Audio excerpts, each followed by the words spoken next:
নমস্কার বন্ধুরা, আশা করি সবাই ভালো আছো, সুস্থ আছো। সবার সুস্থতাই কামনা করি। তো আজকে আমি কাঁচি পোড়া পিঠে বানাবো, তোমাদের সাথে শেয়ার করব। আগের দিন তো বানানোটা দেখানো হয়নি, বানিয়ে তারপর শেয়ার করেছিলাম। তো আজকে চলো কাঁচি পোড়া পিঠে কী করে বানায়, খুবই সহজ, তো তোমাদের সাথে শেয়ার করব। তো কাঁচি পোড়া পিঠেটা বানাবার জন্য কিছুটা পরিমাণে আমি এখানে চালের গুঁড়ো নিয়ে নিয়েছি। পরিমাণ মতো একটু নুন দিয়ে দেবো। ওইদিকে গ্যাসে একটু গরম জল করে নেব। গ্যাসে গরম জলটা বসিয়ে দিলাম। তো গরম জলটা বেশ উষ্ণ উষ্ণ হয়ে গেছে, আমি এবার নামিয়ে নেব গরম জলটাকে। তো দেখো কি সুন্দর ব্যাটারটা তৈরি হয়ে গেছে, একদম এত সুন্দর হয়েছে, পুরো একদম ঠিক মতো আছে। আর এটা কিন্তু খুব ভারী হলেও ভালো হবে না পিঠে, খুব পাতলা হলেও হবে না।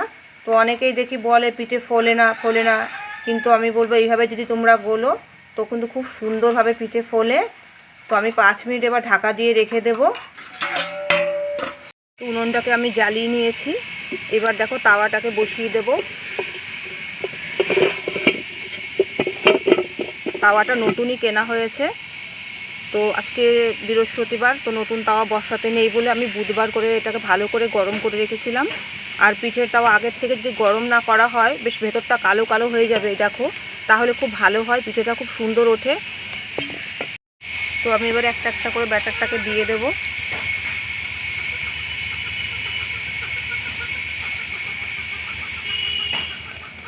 প্রত্যেকটার মধ্যে ব্যাটার দেওয়া হয়ে গেছে, এবার আমি ঢাকা দিয়ে দেব। তো যাদের কাছে ধরো এই খোলাটা নেই তারা কি করবে, কড়াইতেও কিন্তু খুব সহজে এই পিঠেটা করা যায়। কড়াইতে যেটাকে করা হয় সেটাকে বলে চিতই পিঠে। এই দেখো এখানে তোমাদেরকে দেখাবার জন্য এখানে একটা কড়াই চাপিয়েছি, কড়াইয়ের মধ্যে আমি দিয়ে দিচ্ছি, এই দেখো, দিয়ে আমি একটু ঢাকা দিয়ে দেব। তো বন্ধুরা এখানে আমি দেখো কাঁচি নিয়ে নিয়েছি, কিন্তু কাঁচি দিয়ে আমি তুলবো না পিঠেগুলো, কারণ সবার বাড়িতে কিন্তু কাঁচি থাকে না। তো আমি আজকে পিঠেটাকে তুলবো, দেখো চামচের পেছনটা দিয়ে খুব সুন্দরভাবে এই দেখো উঠে যাবে। তোমাদের কাছে যদি কাঁচি না থাকে তোমরা কিন্তু এইভাবে পিঠেটাকে তুলতে পারো। এই দেখো খুব সুন্দরভাবে উঠে যায়, এই দেখো খুব সুন্দর আলগা আলগা হয়ে উঠে যাবে চামচের গোড়া দিয়ে, আরও সহজ কাঁচি থেকে। কড়াইতে যে পিঠেটা দিয়েছিলাম ওটাও খুব সুন্দরভাবে দেখো উঠে গেল।